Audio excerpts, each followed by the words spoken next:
Friends, this is your Dr. Sirajuddin again, and today I have come up with a very important topic.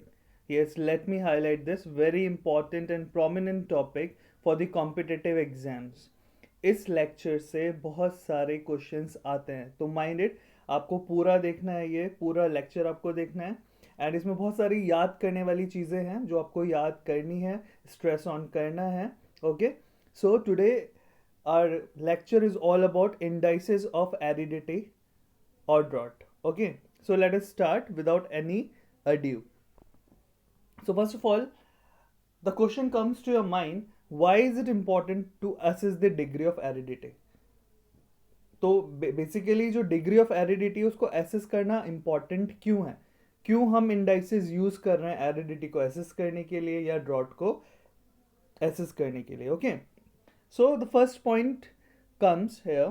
Assessment of the degree of aridity of a place is necessary to serve as a base for the application of technology, for the interpretation of resource assessment and for transfer of technology. तो किसी भी place का अगर हम degree of aridity assess करते हैं तो ये क्यों ज़रूरी है, बिकॉज ये सर्व करता है as a base for the application of technology की टेक्नोलॉजी की एप्लीकेशन कैसे सर्व की जाए, and then for the interpretation of the resource assessment. ठीक है, कि जो आपने रिसोर्सेज असेसमेंट किया है उसका इंटरप्रिटेशन करने के लिए भी ये नेसेसरी है, and for the transfer of technology. Moreover, it is also useful to analyze the climatic resources and to identify specific climatic constraints for planning agricultural development. तो ये इसलिए भी यूज़फुल है ताकि हम क्लाइमेटिक रिसोर्सेज को एनालाइज कर पाएँ और आइडेंटिफाई कर पाएँ स्पेसिफिक क्लाइमेटिक कंस्ट्रेंट्स को, जो रुकावटें हैं क्लाइमेटिक उनको हम आइडेंटिफाई कर पाएँ ताकि हमको एक प्रोफिशिएंट और एफिशिएंट प्लानिंग कर सकें हम एग्रीकल्चर डेवलपमेंट के लिए। And the degree of aridity can be assessed from climatic parameters and plant criteria. तो अब जब हम डिग्री ऑफ एरिडिटी को एसेस करते हैं तो we can use the climatic parameters और moreover the plant criteria. तो अब जो इसमें से कोई क्वेश्चन नहीं आएगा, डोंट वरी, ठीक है, ये सिर्फ एक इंट्रोडक्टरी पार्ट था। क्वेश्चन जो आएंगे अब जो मैं स्टार्ट करने वाला हूँ। So now let us take the different indices one by one. So the first indice that was given by Thornthwaite and Mathur in 1955, पहला क्वेश्चन आपका आ गया है, ठीक है, कि Thornthwaite and Mathur 1955 में, ठीक है, आप जो मॉइस्चर इंडेक्स था उसको मॉडिफाई किया। तो पहली बात तो आपको याद रखना है कि जो क्लासिफिकेशन था, the classification of Thornthwaite in 1948 was modified for establishing the moisture index that is designated by IM, and it is given below. तो जो moisture index है basically was given by the Thornthwaite, ठीक है, and then Thornthwaite and Mathur in 1955 modified it, and it is like this: IM is equal to 100, then P minus PE divided by PE. Now here P is your precipitation and PE is the potential evapotranspiration. तो आपको याद रखना है कि moisture index का formula क्या है, I M is equal to 100 and then in bracket P minus PE divided by PE. Okay, now moving on, अब इसके बेसिस पे कैटेगरीज क्या क्या हैं, ओके, ये भी आपको जानना है। So now you can see in one column there are the quantities of moisture index, and on the basis of those quantities your climate has been classified accordingly. So if the IM value is 100 and above, अगर 100 और 100 से ज़्यादा है, so it will be called as per humid. Then if the value ranges in between 20 to 100, then it will be designated as humid climate. Then 0 to 20, moist subhumid, and then minus 33.3 to 0, it means it is a dry subhumid. Then minus 66.7 to minus 33.3, it is semi-arid. Minus 100 to minus 66.7, it is arid. So always remember, इसमें से जो नीचे की तीन categories हैं, जिसमें 0 से लेके minus 33.3, then minus 33.3 से minus 66.7 and then minus 66.7 से लेके minus 100, ये तीनों कैटेगरीज बहुत ही रेगुलरली पूछी जाती हैं, ऑलवेज रिमेंबर दिस, ठीक है, तो एरिड जो बहुत ज़्यादा नेगेटिव वैल्यू जहाँ पर आपको मिल रही है, that is designated as arid. Okay, so you see in case of semi arid arid, दोनों ही केसेस में आपकी जो वैल्यूज हैं वो नेगेटिव में हैं. ओके, तो जैसे जैसे रेनफॉल बढ़ती चली जाएगी, your moisture index, okay, that will B positive in nature rather than the negative. Okay, then moving on, let us discuss the second one, the second indices of the aridity or the drought, which was given by Troll. So Troll in 1965 based on the thermal and hygric variables. तो उसने क्या क्या use किया, पहली बात तो thermal and hygric variables, it means temperature और water variables उसने यूज करे, and the number of humid months. तो ये क्वेश्चन भी आपका पूछा जाता है कि ट्रॉल ने कौन कौन से पैरामीटर्स यूज किए थे. So you see he used thermal variables, hygric variables, and number of humid months, and accordingly the climate was divided or classified. Okay, so humid month according to Troll क्या है, ये आपको जानना जरूरी है, because it is also asked. So you see in each and every line there is a question. Okay, so humid month is one having mean rainfall exceeding the mean potential evapotranspiration. कि ऐसा महीना जहां पर आपकी mean rainfall exceed कर जाए किससे, mean potential evapotranspiration से, that will be designated as a humid month. तो दूसरा क्वेश्चन जो यहाँ से बनता है कि जो आपका इक्रीसेट है, तो इक्रीसेट जो आपके सेमी एरिड ट्रॉपिक्स हैं, जो इंडिया में जो सेमी एरिड ट्रॉपिक एरियाज हैं इंडिया में, वो इसी क्लासिफिकेशन के बेसिस पर उसने क्लासिफाई करें, ऑलवेज रिमेंबर. तो दूसरा क्वेश्चन बनता है कि इक्रीसेट कौन सा क्लासिफिकेशन फॉलो करता है, तो ट्रॉल का क्लासिफिकेशन फॉलो करता है ICRISAT. So according to this classification, what happens? A climate which has 5 to 10 arid months. तो अकॉर्डिंग, अभी मैं आपको जो नेक्स्ट स्लाइड है उसमें आपको पूरा टेबल दिख जाएगा. तो अकॉर्डिंग टू दिस क्लासिफिकेशन, अगर कोई a climate which has 5 to 10 arid months, it means अब एरिड मंथ्स क्या है, a month where the precipitation is less than the potential evapotranspiration, or 2 to 7 humid months, then it will be called as semi-arid tract. तो again third question कि semi arid tract कौन सा होगा, तो ऐसा climate जहां पर 5 to 10 एरिड मंथ्स हो और या फिर 2 to 7 ह्यूमिड मंथ्स हो, that will be known as semi arid tract. So where as जो ह्यूमिड क्लाइमेट है that will be having 7 to 12 humid months, and arid climate will be having less than 2 humid months. Okay, तो देखिए humid months, basic जो आपका concept है वो humid months पर है. तो दो ह्यूमिड मंथ से कम है तो एरिड में आ जाएगा, और अगर ह्यूमिड क्लाइमेट है तो वहां पर आपके 7 to 12 ह्यूमिड मंथ्स होने चाहिए. Okay, so moving on, let us take in the table form. तो ह्यूमिड मंथ्स, अब चलिए नीचे से स्टार्ट करते हैं, तो it will be more easy to remember. ठीक है, अगर 0 to 1 ह्यूमिड मंथ हैं एक साल में पूरे, ठीक है, तो it will be designated as a desert, again in the category of arid. Then you see अगर 1 से 2 है humid months, it will be semi desert, again it comes under arid. Okay, then अगर 2 to 4.5 humid months हैं, it will be known as thorn savanna, जिसे हम dry semi arid tropics बोलते हैं. then अगर 4.5 से 7 तक रेंज करती है value, it will be known as dry savanna, which will come under the wet dry semi arid tropics. then 7 to 9.5 humid months हैं, तो it will be like it will come under humid savanna.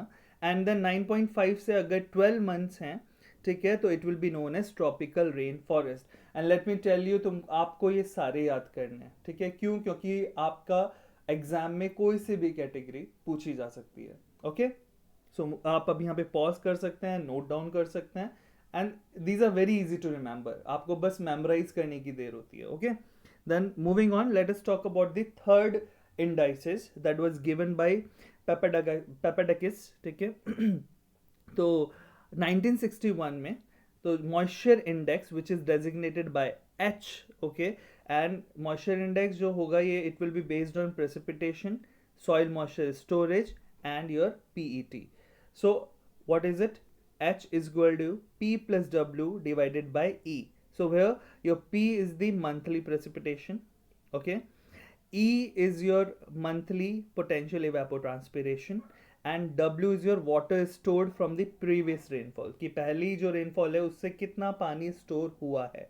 Okay, so you see, according to the value of H, it means moisture index, your climate has been designated into how many categories? 6 categories. Okay एक और चीज़ आपको मैं यहाँ पे बताना चाहूँगा कि question ऐसे भी आ सकता है कि according to moisture index which was given by Papadakis कि कितनी कैटेगरीज बांटी गई हैं क्लाइमेट की. सो सी ये भी आपको याद करना ज़रूरी है कि कितनी कैटेगरीज है. सो हेयर अब आप जो पीछे आपने मैंने आपको पढ़ा दिया उसमें भी आपको कैटेगरीज देखनी कि कितने कितने कैटेगरीज में हमने आपके क्लाइमेट को डिवाइड किया है on the basis of certain indices. तो इसमें हमने 6 में किया है. तो लेट अस टेक, अगर लेस देन 0.25 है वैल्यू आपके एच की तो that will be come under arid. अगर 0.25 से 0.50 है तो it will come under dry. Then 0.5 to 0.75 वाला इंटरमीडिएट में आएगा. Then 0.75 to 1 it will come under intermediate humid, and then 1 to 2 it will come under humid, and more than 2 it will come under wet. Okay, so remember this. Now let us talk about the fourth indices that was given by Hargreaves. तो Hargreaves ने आपको दिया था 1971 में moisture availability index. Okay, तो ये भी बहुत easy है. तो moisture availability index is the ratio of dependable precipitation divided by potential evapotranspiration. तो अब यहाँ पर क्वेश्चन आता है कि वो dependable precipitation क्या है. It means the 75% probable rainfall. ठीक है, तो ये याद करना जरूरी है कि कितना percent, 75% probable rainfall divided by potential evapotranspiration, and this is your MAI, moisture availability index. किसने दिया? हार्ग्रीव्स ने दिया in 1971. Okay, now according to this MAI we have three categories of the climate. तो अगर 0 से 0.33 ड्यूरिंग ऑल द मंथ्स आपकी MAI value आती है तो it will be very arid, and more than 0.34 है for 1 to 2 months it will come under arid, and अगर more than 0.34 है फॉर 3 to 4 consecutive months, लगातार होने चाहिए 3 से 4 महीने, then it will come under semi arid. Okay, so here you also pause the video and note it down. So this was the fourth one. Okay, now let us talk about the fifth one. Okay, तो Steiner et al. जब भी हम atoll word use करते हैं, I know आप में से बहुत सारे बच्चों को नहीं पता होगा, एटॉल का मतलब होता है को-वर्कर्स. ठीक है, तो हिज को-वर्कर्स. तो ये 1988 में स्टीनर और उसके को-वर्क ने कंसीडर किया एरिडिटी इंडेक्स कॉन्सेप्ट, ठीक है, of the United Nations conference on desertification, which is based on the balance between precipitation and evapotranspiration to to be appropriate for wide scale adoption. तो आपको सिर्फ यहाँ पर ज़्यादा जो याद रखना है कि according to this classification or according to Steiner et al, the areas with ratio of P and evapotranspiration between 0.03 to 0.2 they come under the category of arid. अगर ratio प्रेसिपिटेशन और आपका इवेपोट्रांसपिरेशन का रेशियो वैल्यू 0.03 से 2 तक है तो arid में आएगा, and the areas with the ratio between 0.2 to 0.5 they will come under semi arid. तो that was given by Steiner. Okay, then let us talk about FAO classification. This is also important, let me tell you. So FAO classification क्या बोलता है? It is basically based on which parameter growing period concept. तो पहला question कि FAO का classification for the draught और for the climate classification और for the aridity indices किस पे बेस्ड है? ग्रोइंग पीरियड कॉन्सेप्ट पे. Now what is growing period? Okay, so growing period is the number of days. Now listen, it is the number of days during a year when precipitation exceeds 50% or the half of potential evapotranspiration. Okay, तो वो वाले दिन या number of days जहाँ एक year में जब आपकी प्रेसिपिटेशन, ठीक है, आपके पोटेंशियल इवेपोट्रांसपिरेशन के हाफ से ज़्यादा एक्सीड करेगी, इट मीन्स 50% से ज़्यादा होगी, सो वो ही आपका ग्रोइंग पीरियड कहलाएगा. ओके, सो अगर कोई एक ऐसा एरियाज है जिसमें कि ग्रोइंग पीरियड 1 से लेके 74 डेज, इट मीन्स एक ईयर में उसमें 1 से लेके 74 डेज हैं, सो दे विल, इट मीन्स कम है दिन, तो वहाँ पर एरिड में उसको हम क्लासीफाई करेंगे. लेकिन ऐसे areas where the growing period is between the 75 to 119 days, then it will come under semi-arid. Okay, mind it. Okay, now let us move on to the another classification, the ICAR classification of the agro-climatic zones. अब जैसे मैंने ICRISAT का बताया था, ICRISAT follows the Troll classification. Now, okay, another question comes कि जो ICR है, जब उसने अपने ड्राईलैंड सेंटर्स को इस्टेब्लिश करना चाहा, you know, in different agroclimatic zones of the country in 1970, then he used the simple formula of the Thornthwaite. तो उसने किसका क्लासिफिकेशन यूज किया? थॉर्नवेट, जो कि मॉइस्चर इंडेक्स के ऊपर ही बेसिस है, जो मैं पहले भी आपका डिस्कस कर चुका हूँ.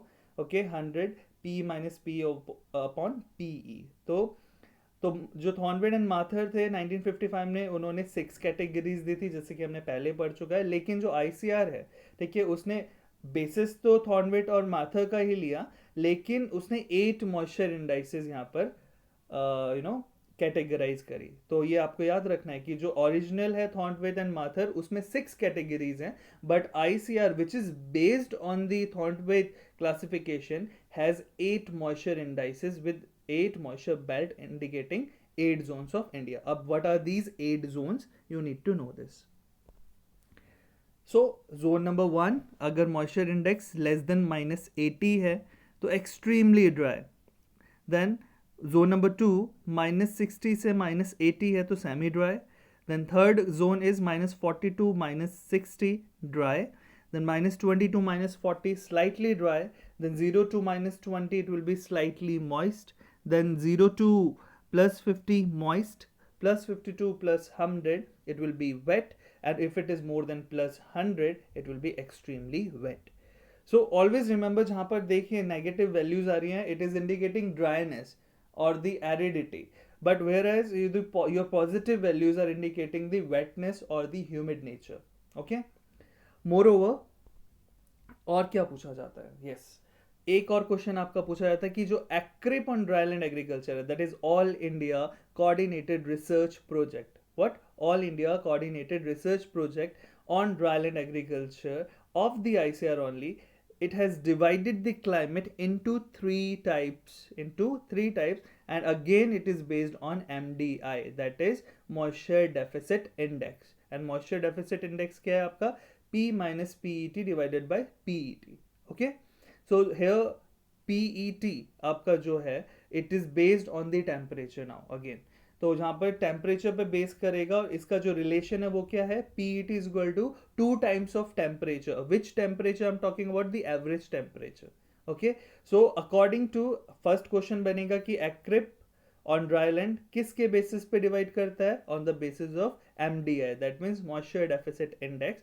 एंड कितनी कैटेगरीज हैं? 3 कैटेगरीज हैं, and your 3 categories are sub humid, semi arid and arid. तो अगर सब ह्यूमिड है तो अगेन मैंने आपको जैसे बताया, पॉजिटिव वैल्यू होगी 0 to 33.3. Then semi arid -33.3 to -66.6. Then यहाँ पर माइनस छूट गया है, और रिमेंबर सेमी एरिड में -33.3 से लेके -66.6 है, जो कि यहाँ पर नहीं लगा हुआ है. Always remember this. And arid होगा मोर देन -66.6. तो आपको यहाँ पे वैल्यू देखनी है MDI की.